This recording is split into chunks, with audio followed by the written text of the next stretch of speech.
Hello, hello, hello. This is Dr. Troy. And I'm Ben-Jamin Toy. We're broadcasting from the Cohesion Culture headquarters in beautiful Charleston, South Carolina, where even when it rains, the sun still shines. You're going to hear real-time stories from leaders confessing their most crucial or recent experiences in business.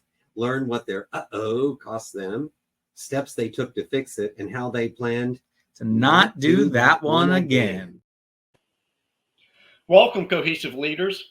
I'm Trevor Crunelle with the Growth Coach of the Low Country, and I have the honor of sitting in today in Ben-Jamin's chair. It's a big chair to fill, but we'll get it worked out. We have with us today also Dr. Troy and Kathy Archer. Kathy, we're glad to have you with us, and welcome. I'm excited to be here. Looking forward to our conversation.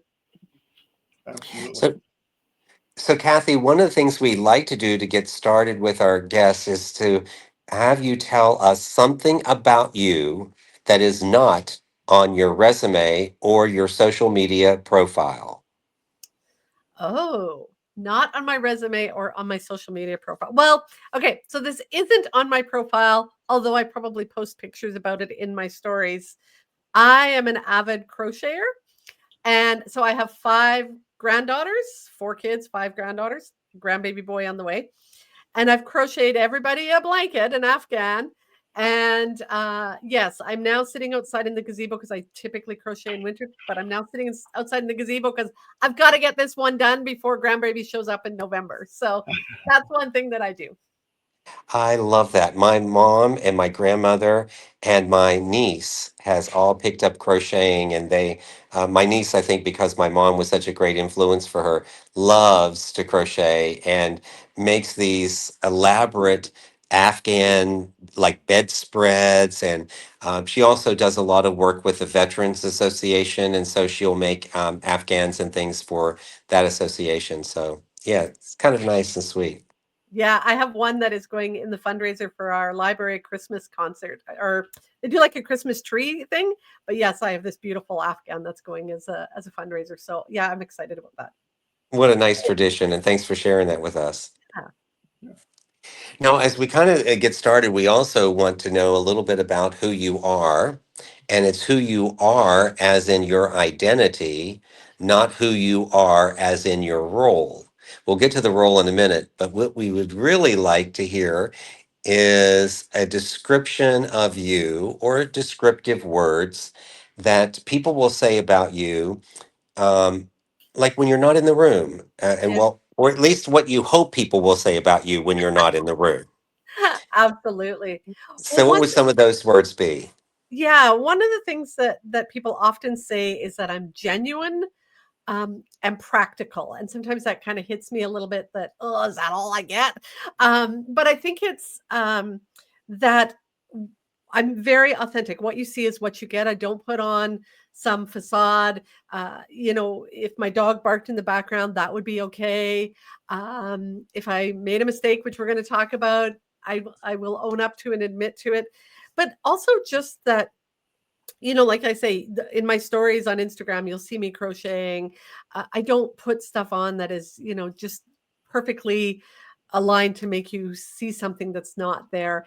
And then the other thing is practical. Often in my coaching and my training, I think we do a lot of, this would be nice if people talked like this or taught like this or led like this, but then tell me what that really means. So if it's something like setting boundaries, I will give you the exact phrase to say to set that boundary, because just sort of saying, well, you just have to communicate clearly is obviously not enough, or we would all be doing it by now.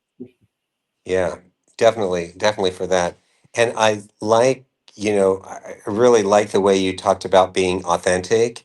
Do you have, and again, I'm kind of putting you a little on the spot, but it's okay one way or another. There's no judgment. But do you have specified core values that you identify for yourself? Yeah.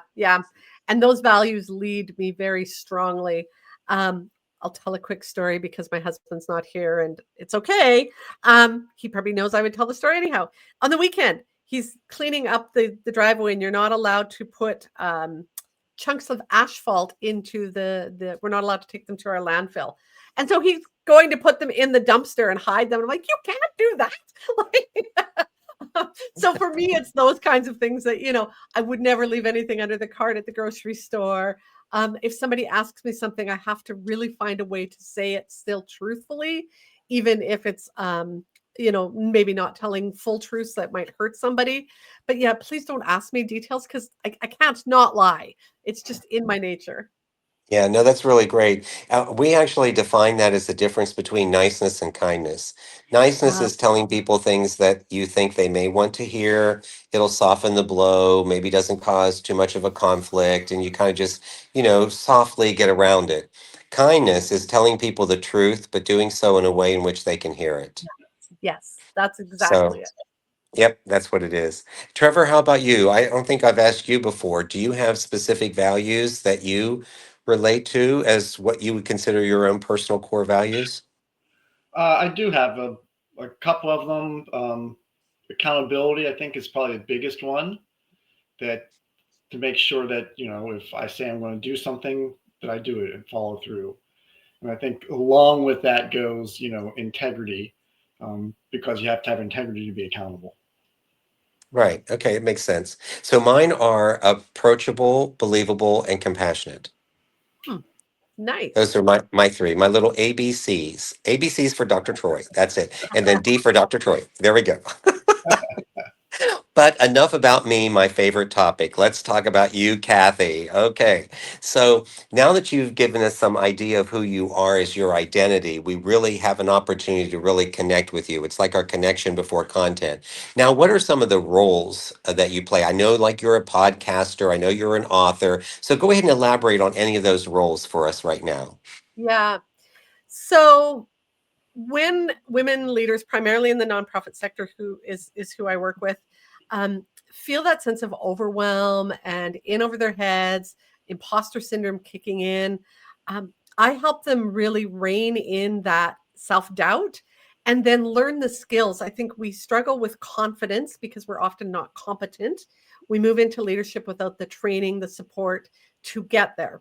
So I teach, coach, and mentor women leaders in the nonprofit sector. And I do that in a number of ways. One, with my podcast.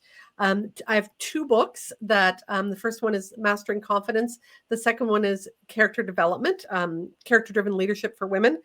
And then I have a membership as well where I give some of those basic skills like how do you set up a staff meeting agenda? How do you deal with a difficult employee? How do you navigate work-life balance? Those skills. And again, because I'm so practical, I'm always giving specific things around that emotional intelligence. And so I support these women in developing their level of confidence through inner growth. It really is through that self-reflective practice that I teach them. And then I do that in my one-to-one coaching as well and in my training in organizations. I am a certified Gallup strengths coach. So I love coming at it from a strengths perspective, really looking at what are your strengths as an individual and how are you using them to lead and live life. It's really great. I really love that. So a couple of things that really spoke to me in things that you were saying is I like focusing on strengths and not necessarily weaknesses. I mean, it's obviously if you have something that you want to get better at, that's great. You can do it. But I think that when the conversation is focused on, hey, I'm getting my weaknesses stronger, I think it's a little bit of negative or limiting language. And I think it's so much stronger when you can say, this is something that I do that I want to strengthen. And it's not using that word weakness, I think just sort of brings it down a notch. And I also believe you mentioned confident and competent together in your message. Many of us are, at least, or let's just speak for myself. For myself, r- I am really, I put myself out there in a way to say, I don't know everything, but what I do know, I am going to share. And what I don't know, I'm going to discover, which is why one of my keywords is being teachable and really focusing on opening up my mind to new ideas and new ways of doing things. So that, and then you talked about character, and this goes back to a message from my mom. My mom's name was Fanny, and so I wrote a book called Fanny Rules: A Mother's Leadership Lessons That Never Grow Old. And this was the thing she taught me about character. She said that my choices would always define my character, Yes. not circumstances. So it wasn't the circumstances that defined who I am, it's the choices that I make about the circumstances. She said, you'll always find yourself in circumstances that you may not have chosen. She said, we were poor by circumstance, not by choice. I had cancer by circumstance, not by choice. You can be who you want to be by choice, not by circumstance. And people sometimes don't recognize when they think of me, and then I have the title Dr. Troy, that I lived an affluent life. No, I didn't. I lived a very poor rural life in West Virginia, and at a time when basically we would have rice 4 nights a week before it was fashionable to eat rice. So that's, kind of a little bit, how this kind of all connects. But it's like, oh my gosh, like you were just speaking volumes into like really practical things. And you said you were practical. You were giving our listeners a great dose of practicality. So I want you to keep going now, because it's time to focus on your experience. And again, let's make sure you're relating it to you personally. I started to get wrapped up into talking about it for other people, when in fact it's really my experience that I want to share. So share your experience with us. Okay, well, let me back up a moment to when I was in a leadership position. I got into leadership at a very young age. And again, that imposter syndrome, and I had to kind of learn. And so, I hit a big low when I first got in. And I decided at that point to go back and get my management degree. And I started doing a lot of learning and growth. And it worked, made a huge difference. And my team grew and we grew. And we picked up this large contract. And it was new, and we were all stretched beyond capacity. So, Trevor had said one of his top values is integrity. That's one of mine. And that to me means walking your talk. If I say this, if it's on my list, I live that list. And so I would say things at that time around, I'm here for you. If you need me, come get me, knock on my door, send me an email. And yet I wasn't. I wouldn't answer the emails, or I shut my door, or I left the office and didn't come back for days because I was busy. Or I would say family is the most important. And yet I was the one staying late and coming in on weekends. And when somebody, needed time with their family, I'd be like, really? We kind of need you here. And so I hit a point in my career where the staff filed a grievance against me. And on my performance appraisal that year, they said I lacked integrity. Ooh, like lack integrity. So that just hit me like a ton of bricks. And so it's been the word that I've played with and learned and figured out for a long time around how do I live and lead in integrity. So then fast forward, I'm working with clients and I'm sending emails back and forth, and I'm busy, just like we all are. And along comes this lovely thing called ChatGPT, which helps us speed up life.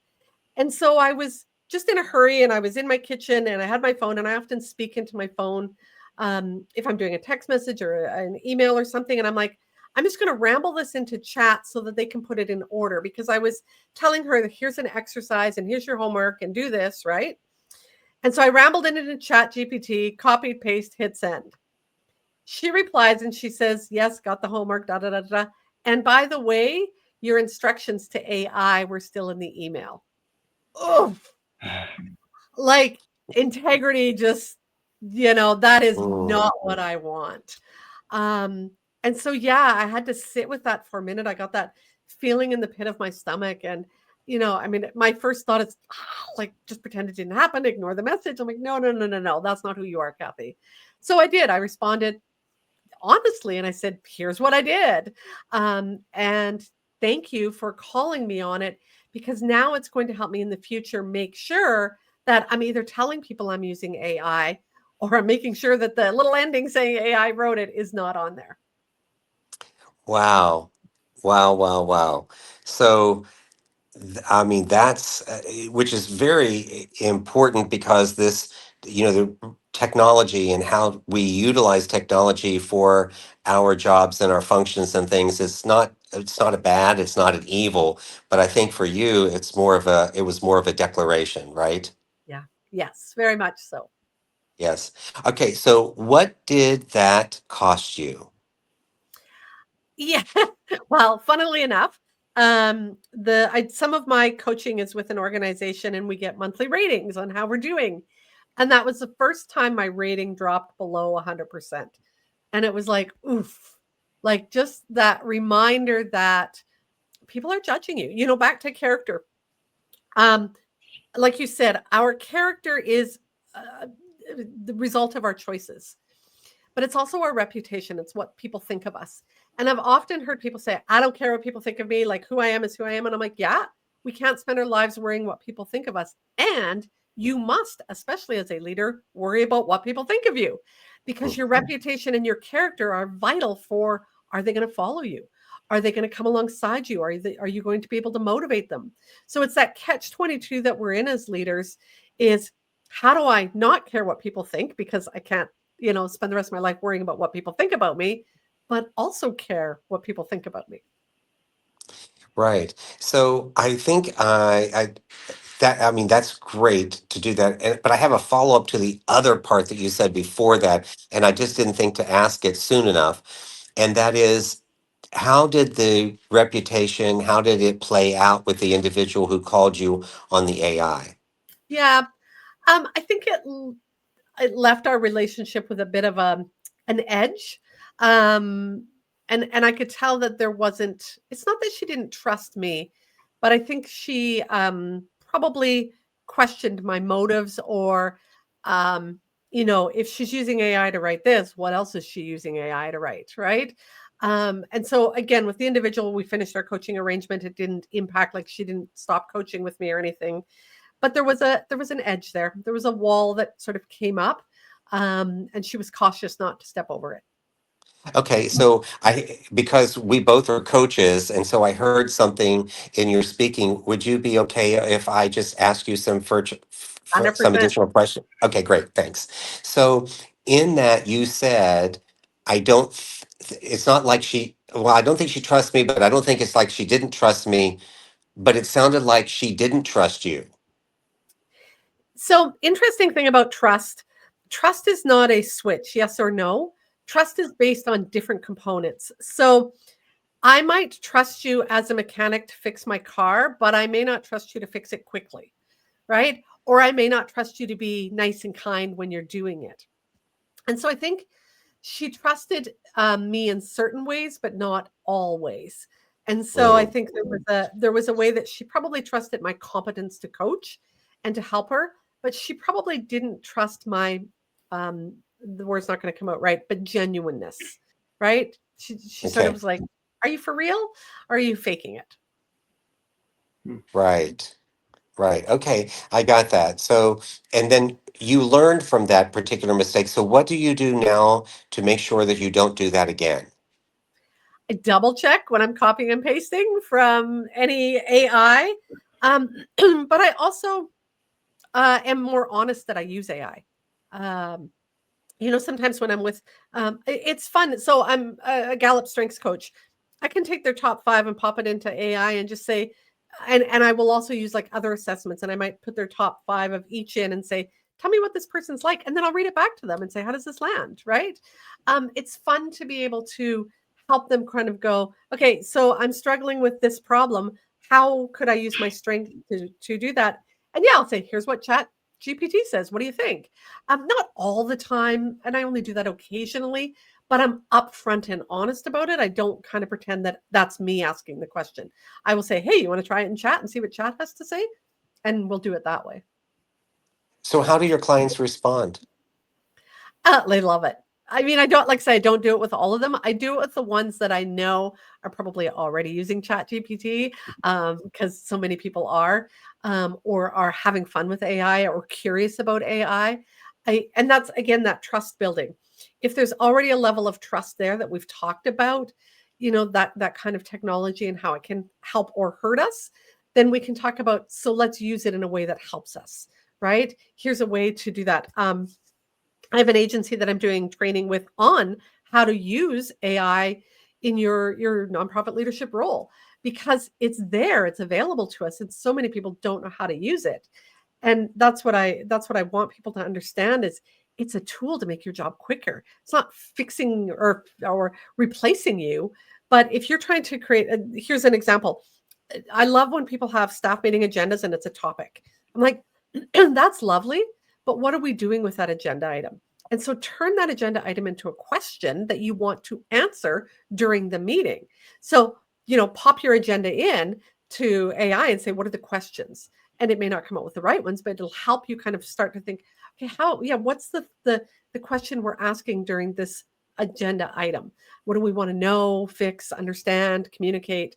And that helps people when they see the agenda go, oh, okay, that's what we're doing today. So, Kathy, what would you say to folks who are listening who may not feel that they are as competent and in a particular area? Because I know you've mentioned imposter syndrome a couple of times. I think that's something that we can just expand on here a little bit. And how do you help people when you coach them regain their confidence? So let's do this. The question now is, how do you help people regain their confidence and their competency if they have declared they are feeling as though they're suffering from imposter syndrome? Yeah. So we talk about two things, thoughts and competence. So confidence is not what somebody else says you're capable of doing. It's what you believe you are. So you may already know how to do it. You may be very skilled at it. But if in your mind you're going, oh, I don't know if I'm doing it right, or I don't know if this is the way it's supposed to happen, or they're going to think I'm an idiot, then you're going to lack the confidence. So I do a lot of work around those thoughts. And a lot of that happens through that self-reflective practice. Some of my clients hate the word journaling, but we'll do some journaling and we will do slowing down. I have a model that I teach, and the first step of the model is pause. If you don't stop and step back, it's hard to get a sense of what's going on in your brain and what's happening in the world, right? Or in the meeting or in the conversation. So I teach them to pause and then ponder. What are my thoughts? What are my feelings? What are my body sensations? What did I just say? What was the reaction of the other person? To step back into that and get a better sense of what's going on so that we can get control of those thoughts and shift those thoughts. The other part is the competence part. Most leaders, nonprofit world and beyond, step into leadership without leadership training. They're good at doing what they do, so we move them up the ranks. It's that Peter principle, right? We move you up to the level of incompetence. And it's because they've never been taught. So you need to do performance appraisals. Here's the form. Okay, but how do I present something to somebody? You talked earlier about that kindness versus niceness, right? How do I present something to somebody when they're not doing their job well? I don't like conflict. I've avoided conflict my whole life. So how do I do that? Or how do you manage a staff meeting? How do you motivate and inspire people to take action? How do you negotiate with external funders? Like those are all skills we're not taught. So I help them step back and go, where do I lack the competence? What's the skill gaps or the knowledge gaps that I have? And then how will I learn that, or where will I develop those skills? And I get them to create their own personal and professional learning curriculum. I love that we have performance appraisals at work. We set goals, but those goals are organizational driven. This is about you as an individual. What are the skills you need to develop? Maybe it's emotional intelligence. Maybe it's public speaking. Maybe it is learning about how to manage a budget. It could be for me, when I first stepped into leadership, I didn't know how to work an Excel spreadsheet. So I went to the local college and took a course on how to use spreadsheets, right? Everybody's different. We all come with a different set of skills and knowledge. And so that's why it's important for them to look at their own knowledge and skills gaps and then figure out, do I need to take a course? Is there a book I need to read? Do I need to find a mentor? Can I listen to some podcasts and get this? Is there a webinar? And then when are you going to schedule that in? Because ultimately, if we're going to be growth mindset people, which is what we need from leaders, there's got to be time to do that. Okay, so Trevor, how are you thinking about imposter syndrome and confidence with the folks that you coach? I think a lot of it, and I'm thinking back to Kathy's story, where when she had that situation, she took ownership of it. And I think when you are able to take ownership of those situations, that gets you away from the imposter syndrome. because you're stepping into it, you're taking control of it. And so that's what I try to really focus on, is the ownership of the mistake, of the good thing, but taking that responsibility and ownership of it. Okay, that makes sense. And how would the two of you respond? And Kathy, I'd ask you to respond first, but how would you respond to the thought that imposter people who declare imposter syndrome is only giving them an excuse to fail? Ooh. Again, I think I'll go back to Trevor's comment about ownership.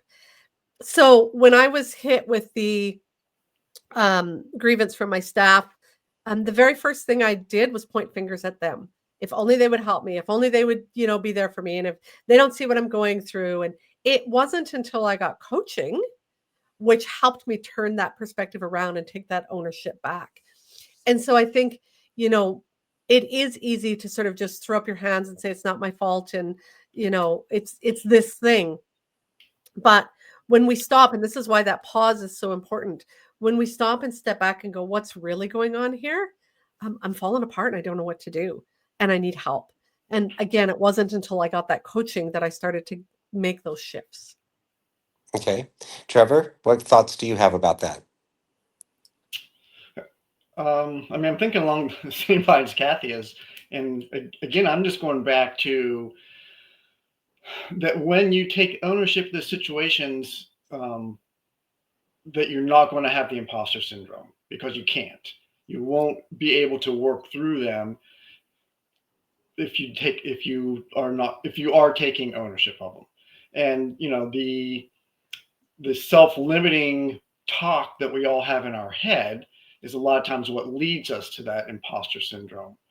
And the only way to overcome that is to be positive and know that you are responsible for what's happening.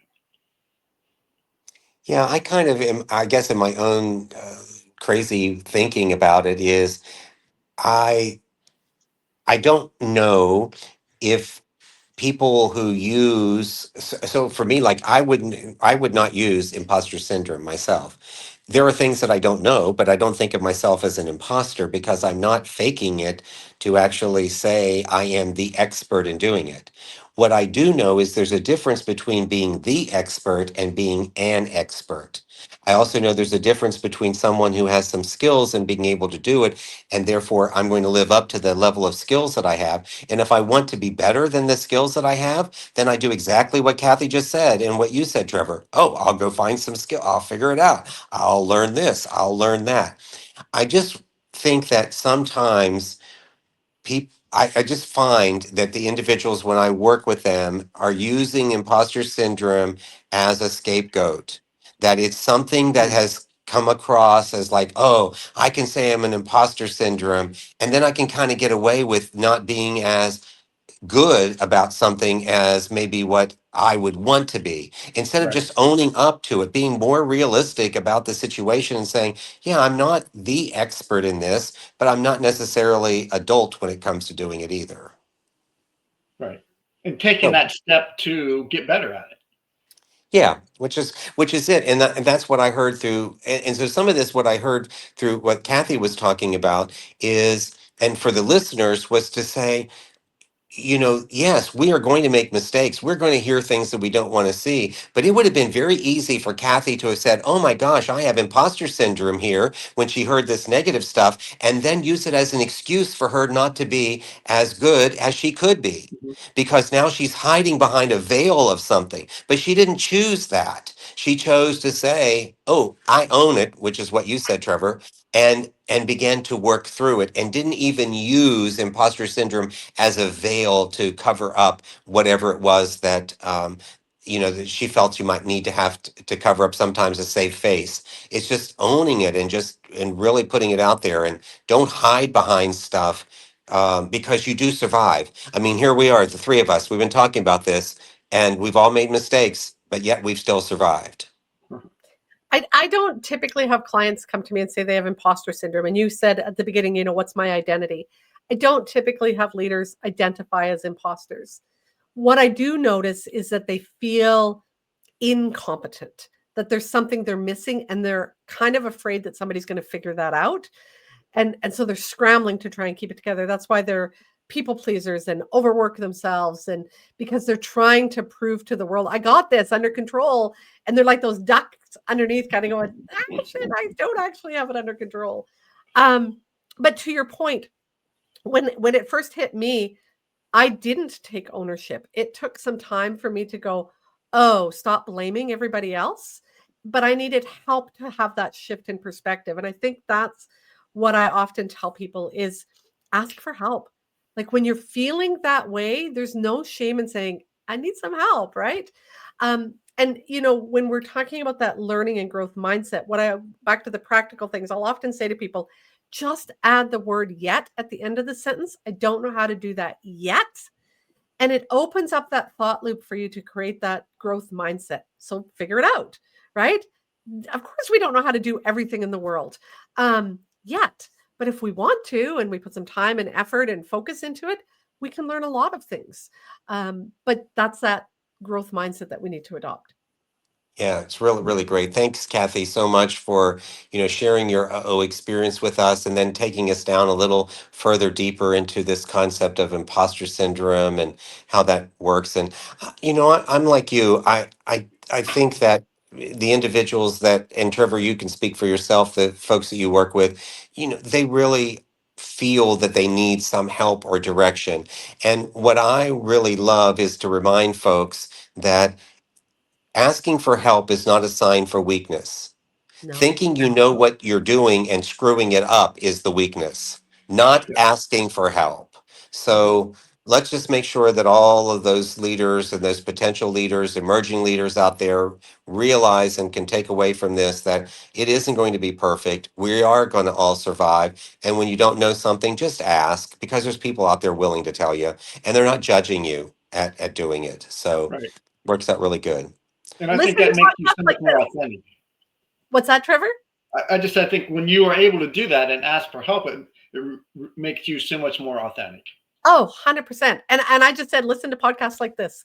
Like, this is a great way to get the help. I think sometimes people think they have to be vulnerable and bare their soul. There's other ways to get help, like this podcast or your books or my books or a zillion other places out there to get help. Yeah, great. Thanks. So, Kathy, when you were thinking about being on our podcast today, what question did you think we would ask that we didn't? I think you covered them all. My history, my story, and who I work with. Those are the most important things. Okay, sweet. All right. So now that people have listened to you and we know that you're in the Canadian area, how do people get in touch with you? Absolutely. I am Kathy D, like Diane, Kathy D Archer on all the socials. My favorite place to hang out is LinkedIn and Instagram. I have a podcast called the Surviving to Thriving podcast. And yes, I have 2 books that I have published.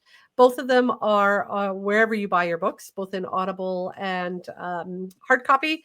You can get those on my website, kathyarcher.com. You can find links to those, or like I say, wherever you buy them. Mastering Confidence, Discover Your Leadership Potential by Awakening Your Inner Guidance System is the first one. And the second one is Character Driven Leadership for Women. And I can't remember the subtitle of it. It's just not going to come to me at the moment. But as I say, both of those are available wherever you buy books. That's great. And for you listening, it's Kathy with a K, Yeah. Kathy. So good. All right, super. All right, Kathy, thanks so much for being on the podcast and sharing your wisdom. Love it, love it, love it. We close out all of our Cohesion Culture programs with this simple mantra: you don't have to know everything. You just have to be teachable. That's right. You just need to be teachable. All right, sweet. Thank you so much. Thank you. Bye-bye.